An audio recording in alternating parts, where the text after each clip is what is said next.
الحمدللہ رب العالمین والصلاة والسلام علی سید الانبیاء والمرسلین اما بعد فاعوذ باللہ من الشیطان الرجیم بسم اللہ الرحمن الرحیم۔ السلام علیکم ورحمۃ اللہ وبرکاتہ۔ پیارے بچوں، سب کیسے ہیں؟ امید کرتی ہوں سب خیریت سے ہوں گے۔ پیارے بچوں، ہمارا جو آج کا سبق ہے وہ زکوٰۃ کے بارے میں ہے اور آپ کا پیج نمبر ہے 24۔ تو آج جو زکوٰۃ کے بارے میں پڑھیں گے، یہ کون سی سن میں نازل ہوئی، فرض کی گئی ہم پر زکوٰۃ، قرآن کریم اور حدیث مبارکہ سے انشاءاللہ عز و جل جانیں گے۔ اور زکوٰۃ کا کتنا نصاب ہوتا ہے، زکوٰۃ کے لغوی معنی، زکوٰۃ کا مفہوم انشاءاللہ عز و جل آج ہم پڑھیں گے، اور کچھ نہ کچھ زکوٰۃ کے جو مصارف زکوٰۃ ہوتے ہیں، کن کو زکوٰۃ دینا جائز ہے اور کن کو نہیں دے سکتے، اگر ہم نے دے دی تو ہماری زکوٰۃ ادا نہیں ہوگی، ٹھیک ہے۔ تو انشاءاللہ عز و جل آج ہم یہ تمام چیزیں پڑھیں گے۔ تو پیارے بچوں، سب سے پہلا ہے زکوٰۃ اسلام کا بنیادی رکن ہے، ٹھیک ہے، ریڑھ کی ہڈی کا کام کرتا ہے جیسے۔ تو یہ بنیادی رکن کیا ہے؟ جو زکوٰۃ کو مانتا ہے تو وہی مسلمان، جو زکوٰۃ کو نہیں مانے گا وہ مسلمان نہیں ہوگا، ٹھیک ہے۔ تو زکوٰۃ اسلام کا بنیادی رکن ہے۔ زکوٰۃ سن 2 ہجری میں روزوں سے پہلے فرض ہوئی۔ دین اسلام نے انسان کو مکمل نظام حیات دیا ہے، خدا کی بندگی کے ساتھ ساتھ خدا کے بندوں کی خدمت کرنے کا طریقہ بھی بتایا ہے۔ یہی وجہ ہے کہ نماز کی طرح زکوٰۃ کو بھی فرض قرار دیا گیا ہے، اور جو زکوٰۃ کو نہ مانے اسے اسلام سے خارج قرار دیا گیا ہے، یعنی وہ مسلمان نہیں ہے، اسلام سے خارج ہے۔ تو ظاہر سے بات، جب اس کے بعد اسلام نہیں ہے تو وہ اسلام سے خارج ہے، وہ مسلمان نہیں۔ قرآن کریم میں نماز اور زکوٰۃ کا ایک ساتھ 32 مرتبہ ذکر آیا ہے۔ قرآن کریم میں زکوٰۃ اور نماز کا ایک ساتھ جو ذکر آیا ہے وہ 32 ٹائمز آیا ہے، ٹھیک ہے، یعنی 32 مرتبہ آیا ہے۔ قرآن کریم میں ارشاد خداوندی ہے کہ وَأَقِیمُوا الصَّلَاةَ وَآتُوا الزَّکَاةَ، سورہ بقرہ کی آیت نمبر 43 سے یہ، اور نماز قائم رکھو اور زکوٰۃ دیا کرو۔ اگر نظام زکوٰۃ کو دنیا میں صحیح طریقے سے رائج کر دیا جائے تو پوری دنیا سے غریبی اور مفلسی کا خاتمہ کیا جا سکتا ہے۔ پیارے بچوں، یہاں پر کافی اچھی بات پتہ چلی کہ اگر ہم صحیح طور پر زکوٰۃ ادا کریں اور صحیح لوگوں کو دیں، جو کہ قرآن کریم میں مذکور ہے، احادیث مبارکہ سے ثابت ہے، جو لوگ جن کو زکوٰۃ دینا جائز ہے، اگر اس طریقے سے ہم زکوٰۃ ادا کرتے ہیں تو ہمیں کیا بتایا گیا ہے کہ پوری دنیا سے غریبی اور مفلسی کو ختم کیا جا سکتا ہے۔ اسی طرح پیارے بچوں، قرآن و حدیث میں زکوٰۃ کی فضیلت بھی آئی ہے، قرآن میں بھی آئی ہے اور حدیث مبارکہ میں بھی اس کی فضیلت ہے، افضلیت ہے۔ رحمت الہی کی برسات، زکوٰۃ دینے والے پر رحمت الہی کی برسات ہوا کرتی ہے۔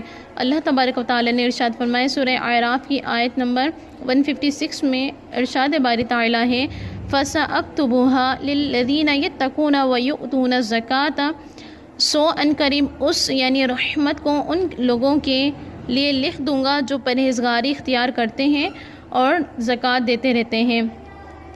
اسی طرح نبی پاک صلی اللہ تعالی علیہ وسلم نے ارشاد فرمایا، زکوٰۃ دے کر اپنے مال کو مضبوط قلعوں میں محفوظ کر لو اور اپنی بیماری کا علاج صدقے سے کرو۔ یہ حدیث مبارکہ کون سی ہے؟ داؤد شریف کی حدیث مبارکہ ہے۔ تو پیارے بچوں، اگر کوئی بیمار ہے، ٹھیک ہے، اور وہ صحت یاب نہیں ہو رہا، تو اور مال کی حفاظت جو کہ کرنی ہے، تو اس کے لیے کیا کرنا ہے؟ مال کی حفاظت ہو یا پھر انسان کی بیماری کا علاج کرنا ہو، تو انسان سے دور کرنی ہو بیماری، تو اس کے لیے نبی کریم صلی اللہ تعالی علیہ وسلم ایک ٹوٹکا بتا دیا، وہ کیا کہ مال کی زکوٰۃ اور جسم کی زکوٰۃ نکالیں۔ جسم کی زکوٰۃ صدقہ کہلاتا ہے، اور اگر مال کی دیں، اگر فرض ہے تو وہ زکوٰۃ کہلاتی ہے۔ یعنی جب کوئی مسلمان زکوٰۃ ادا کر دیتا ہے تو اس کا مال ہر طرح کی آفت سے محفوظ ہو جاتا ہے، اور اس میں برکت بھی ڈال دی جاتی ہے، اور بیماری کی حالت میں جان کا صدقہ ادا کرنے سے بیماریاں بھی دور ہوا کرتی ہیں۔ زکوٰۃ دینے والے کا مال کبھی کم نہیں ہوتا، بلکہ دنیا اور آخرت میں بڑھا دیا جاتا ہے، کیونکہ اللہ تبارک و تعالیٰ قرآن کریم میں فرماتا ہے، سورہ سبا کی آیت نمبر 39 ہے پیارے بچوں، وَمَا أَنفَقْتُم مِّن شَيْءٍ فَهُوَ يُخْلِفُهُ وَهُوَ خَيْرُ الرَّازِقِينَ، اور تم یعنی اللہ کی راہ میں جو کچھ بھی خرچ کرو گے وہ اس کے بدلے میں اور دے گا، اور سب سے بہتر رزق دینے والا ہے۔ زکوٰۃ دینے والے کو خوش دلی سے زکوٰۃ دینی چاہیے کہ اللہ تبارک و تعالیٰ اس کو بہترین بدلہ عطا فرمائے گا۔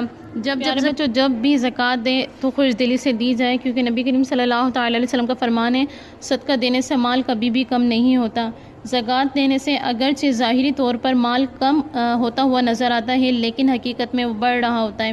جو کسان کھیت میں بیج پھینک آتا ہے وہ بظاہر اپنی بوریاں کیا کر دیتا ہے، خالی کر دیتا ہے، لیکن حقیقت میں وہ بہت سارے نفع کے ساتھ بھر لیتا ہے۔ اسی طرح زکوٰۃ دینے والے یا پھر صدقہ دینے والے کی مثال ہے کہ بظاہر دیکھا جائے تو مال کم ہو رہا ہے، لیکن اللہ تبارک و تعالیٰ کے نزدیک اس کا مال بڑھا دیا جاتا ہے۔ ٹھیک ہے پیارے بچوں، تو جب کبھی صدقہ دیں، پیسے ہمارے پاس سے جائے اللہ تبارک و تعالیٰ کی راہ میں، تو خوش دلی سے دی جائے۔ ٹھیک ہے، اور زکوٰۃ دینے میں یا صدقہ دینے میں دل میں نیت کافی ہے، کسی اور کو مینشن کرنا جس کو دی جا رہی ہے زکوٰۃ، کیونکہ بعض لوگ ایسے بھی ہوتے ہیں جو سفید پوش ہوتے ہیں، زکوٰۃ اور صدقہ لینے میں جھجکتے ہیں۔ تو پیارے بچوں، یہی ہمیں علماء کرام نے سکھایا کہ زکوٰۃ کا مال اگر علیحدہ کر رہے ہیں تو دل میں نیت کر لیں، اتنا کافی ہے۔ اور باقی جو دوسروں کو اگر دینا ہے، جو مصارف زکوٰۃ ہے، جن کو زکوٰۃ دینی ہے، زکوٰۃ لینے کے مستحق لوگ ہیں، تو ان کو پیارے بچوں کیا کرنا ہے، بس ان کو گفٹ کے طور پر دے دی جائے۔ ٹھیک ہے، یہ عیدی کے طور پر ان کو دے دیا جائے، مالک بنا دیا جائے، اتنا ہی کافی ہے۔ لیکن ان کو یہ مینشن کرنا ہے کہ یہ صدقہ ہے، یہ زکوٰۃ ہے، ضروری نہیں۔ ٹھیک ہے پیارے بچوں، آگے آ جائیں کہ زکوٰۃ کا کیا مفہوم ہے، اس کے لغوی معنی کیا ہے، شرعی معنی کیا ہے۔ تو لغت یعنی ڈکشنری کے حساب سے، ڈکشنری میں اگر دیکھا جائے اس کا معنی، فیروز اللغات وغیرہ میں دیکھا جائے تو پیارے بچوں اس زکوٰۃ کا معنی آتا ہے بڑھنا اور پاک ہونا، کیونکہ زکوٰۃ نکالنے سے مال میں برکت پیدا ہو جاتی ہے اور وہ بڑھنے بھی لگتا ہے، نیز وہ میل کچیل سے پاک ہو جاتا ہے، اس لیے اسے زکوٰۃ بھی کہا جاتا ہے۔ زکوٰۃ ادا کر دے چکے زکوٰۃ نکال رہے ہیں تو وہ گویا کہ ہماری مال کا میل ہے۔ بے قصوں کے والی اللہ کے رسول حضرت محمد مصطفیٰ صلی اللہ تعالی علیہ وسلم نے فرمایا کہ مال کی زکوٰۃ نکالو کہ وہ پاک کرنے والی ہے، تمہیں پاک کر دے گی۔ یہ مسند امام احمد بن حنبل کی روایت میں نے آپ کو پڑھ کر سنائی۔ اسی طرح شرعی معنی کیا ہے زکوٰۃ کا، ہر عاقل یعنی جو عقل مند ہے، بالغ، جو سن کے حساب سے جو بالغ ہو چکا ہو یا بالغہ ہو چکی ہو، اور آزاد شخص کا باقدر نصاب مال پر سال گزرنے کے بعد مخصوص رقم غریبوں اور فقیروں کو ادا کرنے کا نام زکوٰۃ ہے۔ یعنی اگر آپ کے پاس 40,000 ہے، سپوز کیجئے، ٹھیک ہے، مثال کے طور پر آپ کے پاس 40,000 ہے، سال گزر گیا تو 40,000 پر زکوٰۃ فرض ہو گئی، تو اب زکوٰۃ کتنی دینی ہے؟ تو اس کا آسان طریقہ میں آپ کو انشاءاللہ عز و جل آگے چل کر بتاتی ہوں۔ زکوٰۃ کا نصاب اور مقدار زکوٰۃ۔ نصاب زکوٰۃ سے مراد یعنی زکوٰۃ کا کتنا نصاب ہو جو کہ انسان پر زکوٰۃ، مسلمان پر زکوٰۃ لاگو کرتی ہے، تو وہ یہ ہے کہ نصاب زکوٰۃ سے مراد مال کی مخصوص اقسام کی مخصوص مقدار ہے۔ جب اس مقدار پر سال گزر جائیں تو زکوٰۃ فرض ہو جاتی ہے۔ ٹھیک ہے پیارے بچوں، سونے کی مقدار آپ کو پتہ ہونی چاہیے اور پتہ بھی ہوگی کہ 7 تولہ ہے، چاندی 52.5 تولہ۔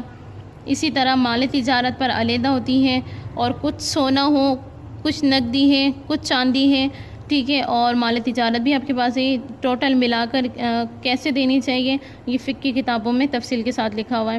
اسی طرح چراگاہ ہیں، عام چراگاہ جو جس میں بکری، بھیڑ، گائے وغیرہ چرائے جاتے ہیں، ان کی تعداد کے حساب سے، یعنی اگر آپ کے پاس 3 بکرے ہیں، 3 بکریاں ہیں یا 3 بکرے ہیں یا پھر 20 بھیڑ ہیں، تو اس پر کتنی زکوٰۃ ہونی چاہیے یہ فقہی کتابوں میں اچھی طرح لکھا ہوا ہے۔ اسی طرح عشر یعنی زمین کی پیداوار ہے، زمین کی پیداوار کی اگر زکوٰۃ نکالی جائے تو اسے عشر کہا جاتا ہے، یہ بھی 10واں حصہ فقہی کتابوں میں مل جائے گا۔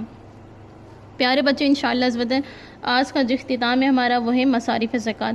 تو مصارف زکوٰۃ کو پڑھ کر انشاءاللہ عز و جل ہم آج کی ویڈیو کا اختتام کرتے ہیں۔ مصارف زکوٰۃ یعنی وہ مستحق لوگ جن کا قرآن کریم میں ذکر ہے کہ ان کو ہی زکوٰۃ دی جائے، ان کے علاوہ کسی کو زکوٰۃ نہیں دے سکتے۔ زکوٰۃ ادا کی تو آپ کی زکوٰۃ ادا نہیں ہوگی۔ 8 مصارف زکوٰۃ ہیں، 8 قسم کے وہ افراد جن کو زکوٰۃ دی جا سکتی ہے، جن کا ذکر قرآن کریم میں بھی ہے، جیسے کہ سورہ توبہ کی آیت نمبر 60 میں ہے، انما الصدقات للفقراء والمساکین والعاملین علیہا والمؤلفۃ قلوبہم وفی الرقاب والغارمین وفی سبیل اللہ وابن السبیل۔ ترجمہ: زکوٰۃ تو فقیروں اور مسکینوں اور زکوٰۃ جمع کرنے والوں اور اسلام کی طرف مائل ہونے والوں اور غلاموں اور قرض داروں اور اللہ تبارک و تعالیٰ کی راہ میں جہاد کرنے والوں اور مسافروں کے لیے ہے۔ تو پیارے بچوں، مستحقین زکوٰۃ کی 8 قسم درج ذیل ہے۔ نمبر 1، فقیر۔ اب فقیر کون ہوتے ہیں تو اس کو ذہن نشین کر لیجئے، لکھ لیجئے۔ فقیر وہ شخص ہوتا ہے جس کے پاس کچھ مال ہو لیکن وہ زکوٰۃ کے نصاب سے کم ہو۔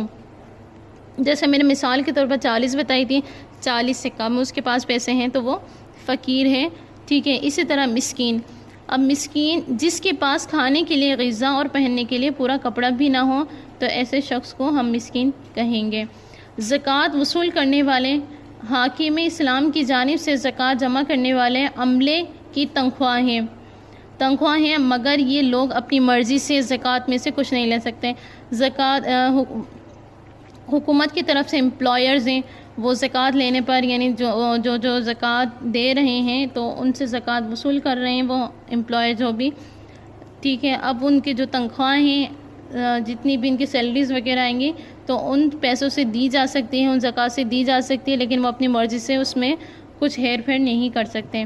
اسی طرح چوتھا، مصارف زکوٰۃ، اسلام کی طرف مائل ہونے والا غیر مسلم، یعنی پہلے کے زمانے میں پیارا بچوں یہ ہوتا تھا کہ جب نبی کریم صلی اللہ علیہ وسلم دیکھا کرتے کہ ہاں یہ مسلمان ہونے کے قریب ہے، کہ مسلمان ہونے کی چاہت رکھتا ہے، تو نبی کریم صلی اللہ علیہ وسلم ان کو بھی زکوٰۃ دیا کرتے تھے۔ تو ایسے غریب لوگ جو غیر مسلم، جن کے بارے میں یہ امید ہو کہ اگر ان کی مالی امداد کی جائے، مال کے طور پر اگر مدد کی جائے تو وہ اسلام کی طرف مائل ہو سکتے ہیں، یہ اسلام قبول کر سکتے ہیں، تو ایسے لوگوں کو زکوٰۃ دینا جائز تھا، ٹھیک ہے۔ اسی طرح پانچواں، غلام کون؟ رقیت، غلام بے گناہ قیدی کو آزاد کرانا، ٹھیک ہے۔ غلام ہے آپ کے پاس یا پھر بے گناہ قیدی ہے تو اس کے آزاد کرانا، اس کو پیسے وغیرہ، ایسے لوگ جو جتنے بھی ہوتے ہیں تو وہ کیا ہے؟ زکوٰۃ مستحق ہیں۔ اسی طرح قرض دار، جس شخص کے اوپر قرضہ ہو اور وہ ادا کرنے سے قاصر ہو، ادا ہی نہیں کر سکتا، تو پیارے بچوں ایسے لوگوں کو بھی زکوٰۃ ادا کی جا سکتی ہے۔ جہاد کرنے والے، یعنی جو اللہ تبارک و تعالیٰ کی راہ میں جہاد کر رہے ہیں، وہ مجاہد جو جہاد پر جانے کا خرچ برداشت نہ کر سکتے ہیں تو ایسے لوگوں کو بھی زکوٰۃ دی جا سکتی ہے۔ اسی طرح پیارے بچوں مسافر ہیں۔ مسافر کون لوگ؟ جس کے پاس سفر کی حالت میں پیسہ نہ رہا ہو، اس کو ضرورت کی مقدار زکوٰۃ دینا جائز ہے، یعنی ایسے نہیں ہو کہ ان کو لاکھوں روپیہ دے دیا جتنی اس کو ضرورت نہ تھی۔ ہاں یہ ہے مسافر ہے، اور مسافر اس نے دوسرے شہر، دوسرے ملک کیا سفر کیا اس نے، لیکن اب اس کے پاکٹ میں پیسے نہیں رہے، اس کا بینک بیلنس تو دوسرے شہر یا دوسرے ملک میں ہے، لیکن اب چونکہ وہ دوسرے ملک میں ہیں، اب اس کے پاس پیسے نہیں ہیں، فی الوقت پیسے نہیں ہیں، تو ایسے شخص چونکہ مسافر ہیں اور اس کو زکوٰۃ دینا ضرورت، جتنی اس کی ضرورت ہے اتنی اس کو زکوٰۃ دے دی جائے تاکہ اس کی ضرورت پوری ہو جائے، ٹھیک ہے۔ تو یہ 8 میں نے آپ کو بتا دی ہیں۔ نمبر 1 فقیر، نمبر 2 مسکین، نمبر 3 زکوٰۃ وصول کرنے والے، نمبر 4 ہے اسلام کی طرف مائل ہونے والا غیر مسلم، نمبر 5 غلام، نمبر 6 قرض دار، نمبر 7 ہے جہاد کرنے والے، اور نمبر 8 جو آخری ہے وہ ہے مسافر۔ پیارے بچوں اس کا اسائنمنٹ آپ نے اسکول سے آ کے لینا ہے، جو سمجھ نہیں آیا مجھ سے سوال کیجیے، انشاءاللہ عز و جل آپ کی رہنمائی بھرپور طریقے سے کی جائے گی، ٹھیک ہے۔ آج تک کے لیے اتنا ہی۔ السلام علیکم ورحمۃ اللہ وبرکاتہ۔